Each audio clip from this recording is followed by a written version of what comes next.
وقالوا يا أيها الساحر ادع لنا ربك بما عهد عندك إننا لمهتدون فلما كشفنا عنهم العذاب إذا هم ينكثون ونادى فرعون في قومه قال يا قوم أليس لي ملك مصر وهذه الأنهار تجري من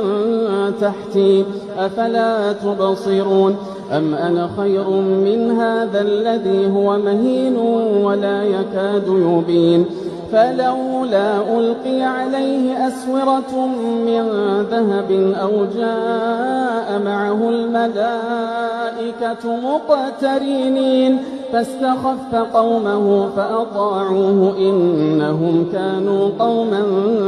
فاسقين فلما آسفونا انتقمنا منهم